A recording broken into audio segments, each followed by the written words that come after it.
Some people are concerned. Your critics are concerned. You may clamp down on democracy. What do you say to them? Ya, jadi perwakilan dari Thailand, Port FC, berhasil mengalahkan perwakilan dari Ligue 1, yaitu adalah Persib. Saya sedikit kecewa dengan atmosfer di stadion karena harapan saya hari ini stadion bisa Aku setuju dengan Bayini Wahid, si Gerung Omon 2 tok. Naturalisasi pemain-pemain sepak bola yang sekarang memperkuat skuad Indonesia. Kan kalau saya sih ya malah bangga kalau ada orang yang mau memperkuat dan bahkan menjadi warga negara. Ini dia 5 negara dengan jumlah penonton terbanyak di babak ketiga kualifikasi Piala Dunia 2026 zona Asia. Sejauh ini sebanyak 18 peserta masuk.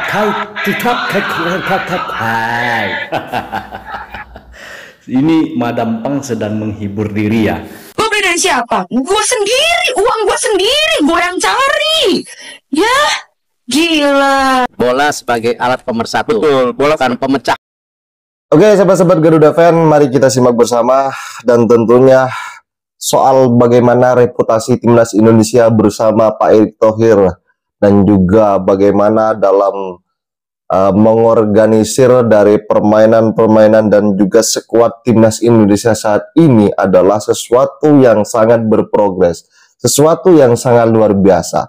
Pak Erick Thohir dan juga segenap pelatih baik di level senior maupun level junior membuat timnas Indonesia itu adalah sesuatu tim yang sangat menjadi sorotan di dunia ini. Anggap saja kalau dulu adalah timnas Indonesia bukan siapa-siapa, ketika timnas Indonesia ditangani oleh Coach Sintayong, ditangani oleh Pak Erick Thohir. Kita lihat saja bagaimana para pelatih-pelatih lokal kita, bagaimana para pemain-pemain lokal kita, bagaimana para supporter-supporter kita yang menjadi sesuatu kekuatan yang sangat kondusif, sesuatu yang sangat atensinya bukan negatif, tetapi menjadi atensi yang sangat luar biasa, baik sekali di kancah Asia Tenggara, di kancah Asia, di kancah level dunia saat ini. Dan juga sahabat-sahabat Garuda, ini juga bagaimana Jai Ises meraih poin di liganya di Venesia, dan juga bagaimana Martin Paes yang selalu menjadi starting utama di Liga MLS bersama FC Dallas, dan juga bagaimana Asnawi Mangku Alam dalam nasionalismenya yang sangat luar biasa. Asnawi Mangku Alam adalah sosok yang memang dibuat oleh sang ayah adalah bermental baja. Meskipun dari Asnawi ini mendapatkan banyak kritikan, tuh dengan pendidikan yang dibuat oleh ayahnya membuat Asnawi sangat tangguh. Berbeda dengan pemain-pemain yang mendapat backingan dari orang tuanya ketika mendapat kritikan, itu malah angkat suara ke publik. Kalian pasti tahu kan siapa kan ya? Ya sudah, ditulis di kolom komentar. Dan juga sahabat Garuda, kita juga penuh apresiasi dari bagaimana supporter dalam memenuhi urutan terbanyak di level sepak bola ini. Dan sahabat-sahabat Garuda, biar nggak salah paham, mari kita simak bersama. Tanggapan kalian silakan ditulis di kolom komentar. Some people are concerned. Your critics are concerned. You may clamp down on democracy. What do you say to them? Who is concerned? There's some critics who say you may clamp down on democracy. Who is concerned? So you're saying there is no concern about that? Why don't you ask the Indonesian people? I go to elections already 4 times. I go to my people. I ask their consent. 3 times they did not give their consent. This time they give the consent. Where is the concern about democracy? Have their own culture, history. Every leader of every country must serve their own people in their own way. So I said, I go to my people. They rejected me 3 times. They accepted me this time. So I will work very hard so that I don't disappoint my people. Right? What do we live for? We live for the legacy we want to leave behind is a good reputation, a good name in the history of our country.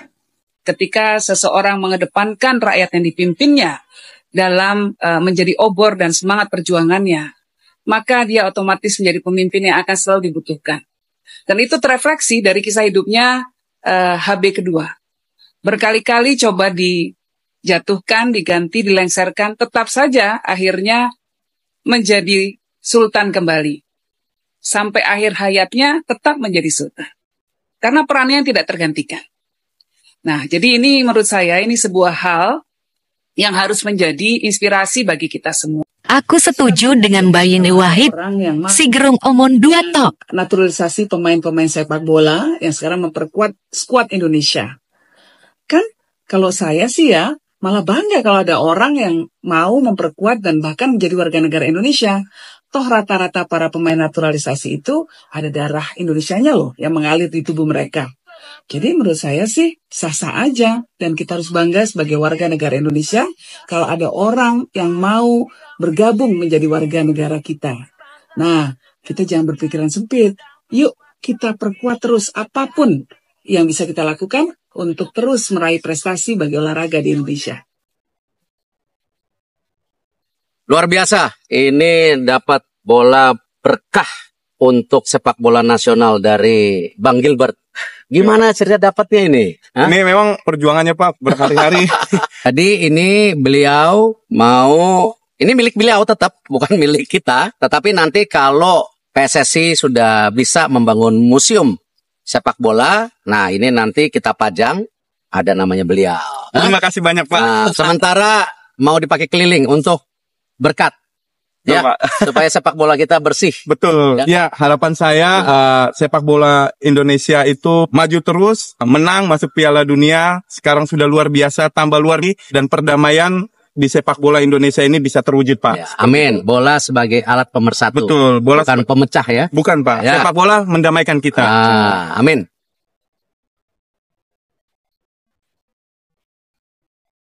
Dingin tapi tidak kejam, Justin Hubner kasih paham media Malaysia. Salah satu media Malaysia, OneFootball.my, mengklaim bahwa negara-negara kuat seperti Jepang dan Australia perlu belajar dari mereka. Ya, OneFootball.my menyatakan bahwa timnas Malaysia merupakan tim yang bisa mengalahkan Indonesia di GBK, di mana pada 2019 Harimau Malaya menaklukkan Indonesia dengan skor 2-3. Sehingga mereka menyarankan Australia dan Jepang perlu belajar menyimak cuplikan laga tersebut. Melihat pernyataan nyeleneh itu, Justin Hubner melempar singgungan pedas seakan mempertegas level Malaysia sudah jauh di bawah Indonesia. Beberapa negara perlu sadar bahwa mereka tidak berada di level kita lagi, ungkap Justin.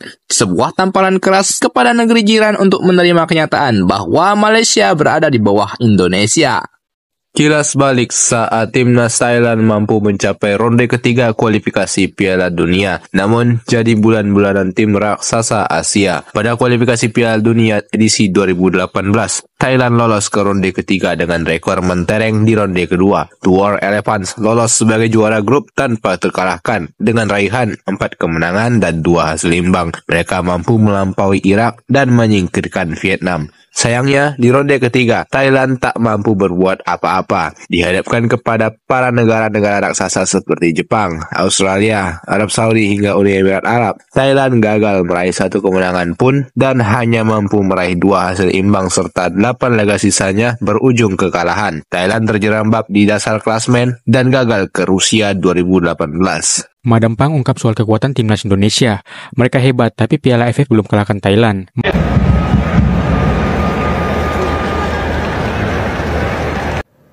Cakap Thai Cup cepat kali pihai League Cup Thai tutup Thai. Ini Madam Pang sedang menghibur diri ya. Awak nengoknya memang sedih sih ya kan.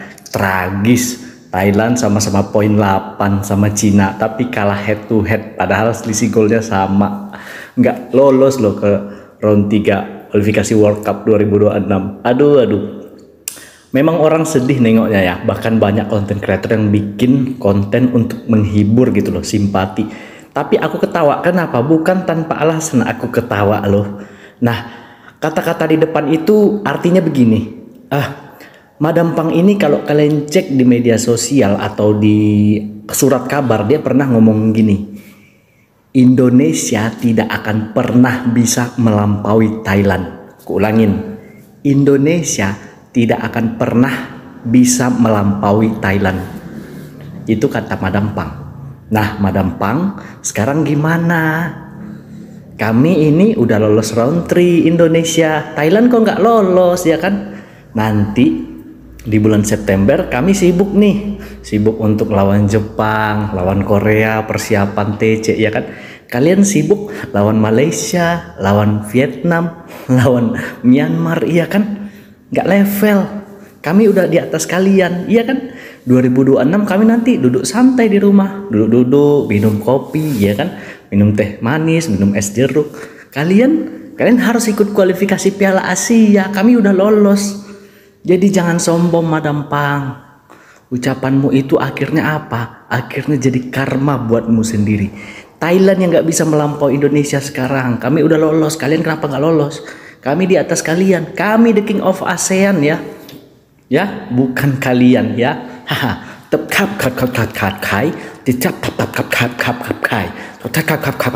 Indonesia. Kalau kita ngeliat STY, dia selalu nge-set up timnya yang beyond our expectations kan. Maksudnya, kok cadangin Tom Hai? Kenapa dia di game kedua Tom Hai sebagai pemain cadangan? Apakah dia memang masih belum fit atau enggak? Kita nggak tahu. Tapi masukin Wahyu itu pun sebuah kejutan. Jadi kan STY selalu bisa meng-create timnya yang tadinya kita tidak perkirakan kok susunannya seperti ini, kita pertanyakan, tapi dia selalu bisa bertanggung jawab atas pilihannya. Dan itu bisa terdeliver terhadap hasil. Jadi saya cukup yakin ketika nanti kita bertandang ke Bahrain dan juga ke China, pasti strateginya berbeda lagi. Kita harus initiate serangan, pastinya seperti itu. Australia kan emang kelihatan kelasnya di atas kita. Ya walaupun mungkin nggak terlalu jauh, tapi how they play, mereka udah bisa membaca banget gaya kita bermain. Lagipun dia kalah sebelumnya, jadi dia kalah, dia pasti lebih ngotot lagi. Iya, betul. Arkan kakak lawan sendirian dia. Arkan cacat.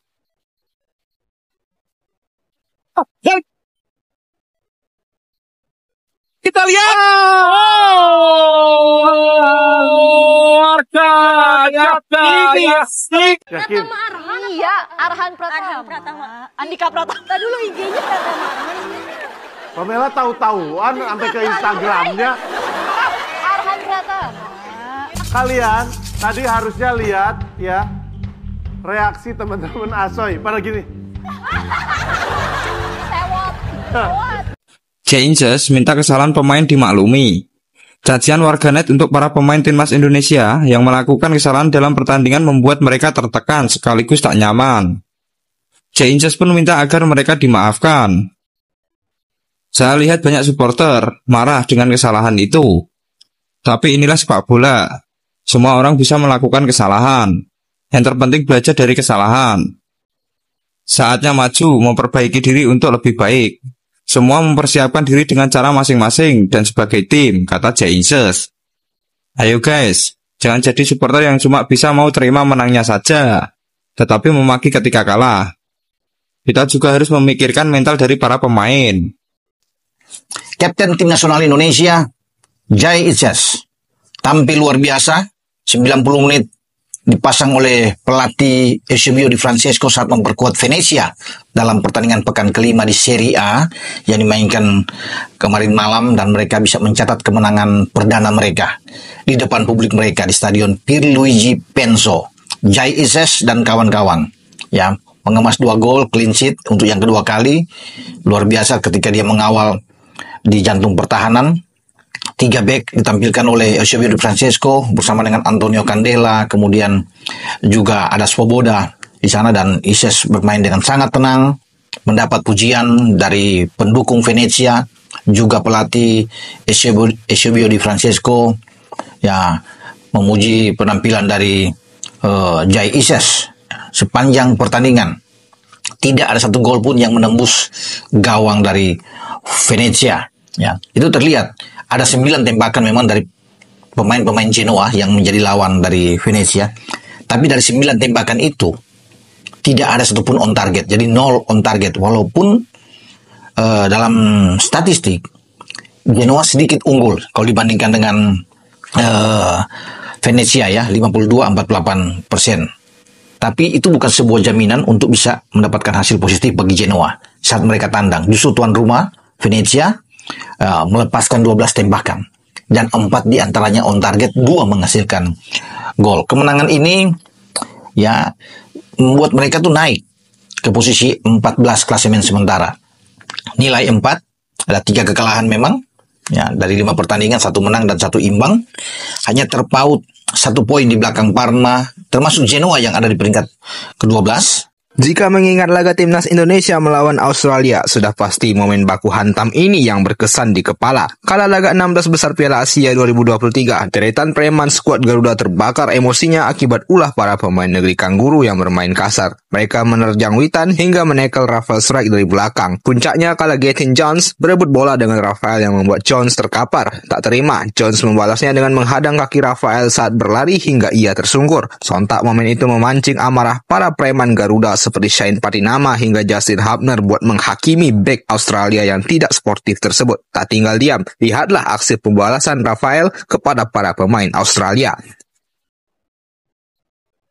Striker muda Indonesia itu terlihat ingin sekali menghajar dan memberi pembalasan terhadap pemain Australia. Indonesia akan kembali bertemu dengan Australia di ronde ketiga kualifikasi Piala Dunia 2026 nanti. Patut ditunggu momen panas ini akankah berlanjut di pertandingan selanjutnya? Dan kita akan tunggu hasilnya di Serie A. Yang pasti kita kembali dengan Jai Isyas ini modal bagus, tetapi tidak boleh berpuas diri bagi Jai Isyas dan kawan-kawan karena pekan depan mereka sudah harus bertarung dengan AS Roma di markas AS Roma di Stadion Olimpico. Ini berat kalau melihat di pekan pertama mereka datang ke Olimpico, mereka dihajar oleh Lazio saat itu ya, dengan 3 gol yang membuat mereka, memang Isyas belum bermain ketika itu, tapi ini bisa mendapatkan trauma ketika mereka kembali ke Olimpico. Namun saya pikir kemenangan ini akan melecutkan semangat dari Isyas dan kawan-kawan untuk tampil konsisten di pertandingan berikutnya. Walaupun Roma terbilang kuat, tapi hasil imbang pun mereka dapatkan ini sudah oke ya bagi Venezia. Sementara tadi pagi ada kabar yang sejuk tentunya bagi pendukung sepak bola Indonesia.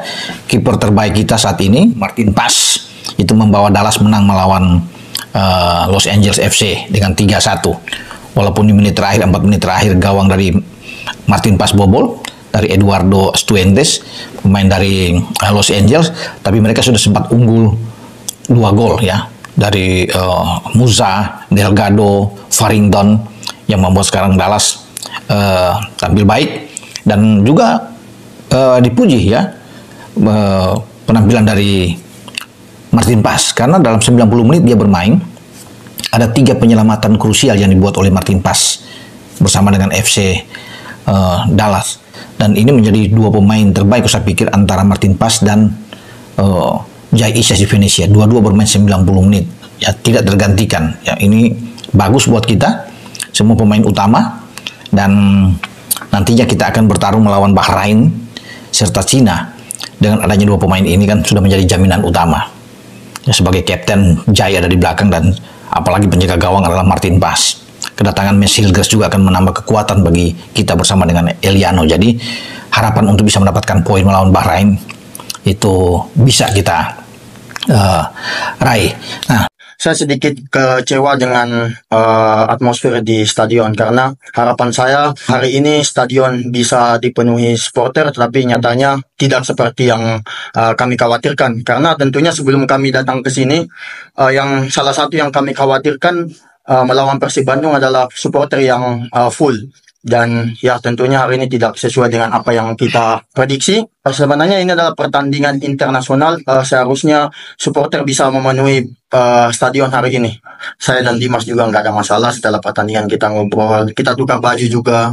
Dan setelah kejadian yang terjadi di akhir babak pertama juga, kita langsung ngobrol, nggak ada masalah. Sebenarnya itu adalah intensitas di lapangan yang tidak bisa terhindari gitu, dan nggak ada kesengajaan buat mencederai ataupun berantem di dalam lapangan. Kan kita juga sama-sama pemain tim nasional, jadi ya kita profesional aja di lapangan dan nggak ada niat buat mencederai. Iya, jadi perwakilan dari Thailand, Port FC, berhasil mengalahkan perwakilan dari Ligue 1, yaitu adalah Persib Bandung. Jujur ya, gue tuh nggak tahu ya Persib ini di liga lagi bagus apa enggak.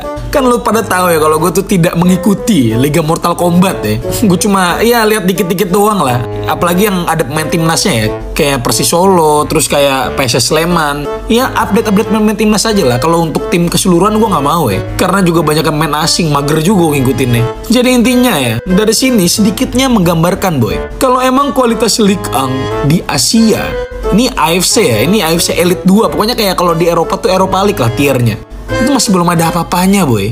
Dan di pertandingan ini ya, Asnawi mengeluarkan skill gerasak gerusuknya, skill serantal seruntul. Ya tapi emang gue suka sih gameplay Asnawi ini ya. Dia ngotot banget, jadi pemain tuh ngotot banget, menunjukkan mental tidak mau kalah ya. Cuma emang kelihatannya gerasak gerusuk aja boy. Dan di sini dia bersih tegang boy sama Dimas Derajat ya. Banyak yang mempertanyakan ya, kok bisa sama di timnas? Ya lah boy, ini kan profesional, ini kan klub. Mereka kan dibayar sama klub ya, jadi nggak ada masalah lah. Nanti juga di timnas baikan lagi, ketawa-ketawa lagi. Dan juga pertandingan ini itu disaksikan sama Sintayong langsung. Akan nggak ada pemain-pemain baru yang akan dibawa, terutama kita untuk menghadapi Piala AFF ya. Ya kayaknya sih nggak ada sih kayaknya ya. Mungkin Marplo kali ya, mungkin ya. Jadi gitu dulu boy ya. Good luck buat Asnawi, Dimas Derajat, Edo, main-main yang levelnya timnas dan bermain di klub. Semoga berproses terus dan jangan cedera ya. Timnas masih membutuhkan kalian, oke? Oke boy, jangan lupa di follow untuk update timnas selanjutnya. Bye. Ini dia 5 negara dengan jumlah penonton terbanyak di babak ketiga kualifikasi Piala Dunia 2026 zona Asia. Sejauh ini, sebanyak 18 peserta masing-masing telah melakoni 2 pertandingan. Dari 2 pertandingan yang dijalani, masing-masing tim telah melakoni 1 pertandingan kandang. Namun, ada 2 negara yang belum sempat bermain di kandang karena adanya konflik di negara tersebut, yaitu timnas Palestina dan juga Korea Utara. Di urutan kelima dengan jumlah penonton terbanyak ada di Jepang dengan 52.398 penonton. Jepang menjamu Cina di Saitama Stadium. Mentas di matchday pertama grup C, skuad Samurai Biru menang 7-0 atas Cina. Kemenangan ini meningkatkan mental Jepang saat tandang ke markas Bahrain di matchday kedua, yang hasilnya Jepang menang 5-0 di kandang Bahrain. Negara keempat dengan penonton terbanyak adalah Kuwait dengan 58.000 penonton. Bermain di Jaber Al-Ahmad International Stadium, Kuwait berhasil menahan imbang Irak dengan skor 0-0. Negara yang ketiga adalah Korea Selatan dengan 59.759 penonton yang meramaikan Seoul World Cup Stadium. Bermain di kandang sendiri, Song Heung-min dan kawan-kawan diharapkan menang. Namun tak disangka, Korea Selatan ditahan Palestina 0-0. Hasil ini merupakan salah satu kejutan matchday pertama babak ketiga kualifikasi Piala Dunia 2026 zona Asia. Di posisi kedua adalah Irak dengan 62.720 penonton. Di hadapan 60 ribuan penonton di Stadion Internasional Basra, Irak berhasil menang melawan Oman 1-0 lewat gol tunggal Aiman Hussein di menit ke-13. Dan di posisi pertama dengan jumlah penonton sepak bola terbanyak adalah siapa lagi kalau bukan Indonesia. Timnas Indonesia menjadi tim nasional yang didukung supporter paling banyak se-Asia saat mentas di kandang. Tak tanggung-tanggung, jumlahnya mencapai 70.059 penonton. Laga kandang Indonesia diadakan di Stadion Utama Gelora Bung Karno. Timnas Indonesia yang dianggap negara terlemah di grup C karena memiliki ranking FIFA yang paling rendah, berhasil menahan imbang Australia dengan skor 0-0. Plus debutnya Martin Paes di SUGBK membuat puluhan ribu supporter rela mengeluarkan uang dan tenaga demi memberikan dukungan ke timnas tercinta. Dan Indonesia akan kembali bermain di kandang pada tanggal 15 November 2024, tepatnya di matchday kelima saat melawan tim kuat yaitu timnas Jepang. Masih ada waktu 2 bulan lagi untuk menyiapkan mental guys, dan jangan lupa nabung untuk beli tiketnya. Siap kembali gempurkan SUGBK? Indonesia for me feels like home.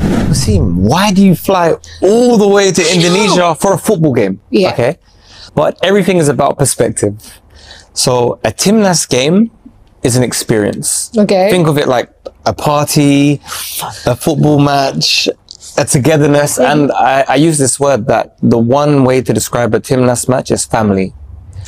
And you go inside the stadium, everyone is there, like when they do the national anthem, everyone sings, yo, ayo, everyone stands up. Yeah. And you really feel the energy and the family. So the players on the pitch are incredible, but the supporters in the stands blows my mind, because the energy they bring is fantastic. And, you know, any excuse for me to come to Indonesia, I'll always come. You know, Indonesia for me feels like home. Gue beli dari siapa? Gue sendiri, uang gue sendiri, gue yang cari. Ya, gila. Kerja keras.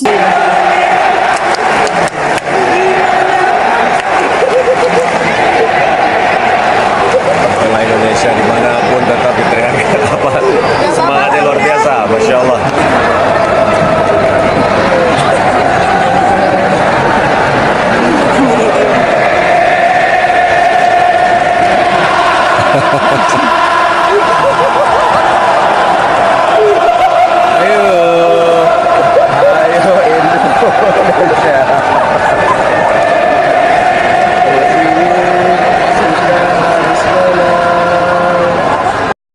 Oke, sahabat-sahabat Garuda, saya rasa statement barusan adalah sesuatu yang sangat pembelaannya kepada timnas Indonesia. Memang betul-betul nyata bahwa marwah dari timnas itu sedang berprogres. Bagaimana tidak, dari banyaknya para politikus, para elit parpol, para diaspora, para anti diaspora mengomentari persoalan timnas Indonesia. Beda lah ya dengan kontra Sintayong, selalu mendapatkan kritikan dan selalu mencemooh bagaimana kedalaman skuad saat ini di proses naturalisasinya. Dan juga Rocky Gerung mendapatkan apa itu namanya ya, mendapatkan tanggapan atau sanggahan dari Mbak Yeni bahwa timnas Indonesia itu sesuatu yang sangat luar biasa ya. Euforia dari timnas Indonesia saat ini sudah kita rasakan kan. Jadi mari sahabat-sahabat Garuda, sudah saatnya kita bersatu padu mendukung timnas Indonesia fokus ke putaran ketiga kualifikasi Piala Dunia untuk meraih poin sempurna di kandang Bahrain dan juga Cina. Dan sahabat-sahabat Garuda, ini adalah sesuatu yang kita harapkan, bukan? Kalau kita berharap itu, mari kita dukung timnas Indonesia.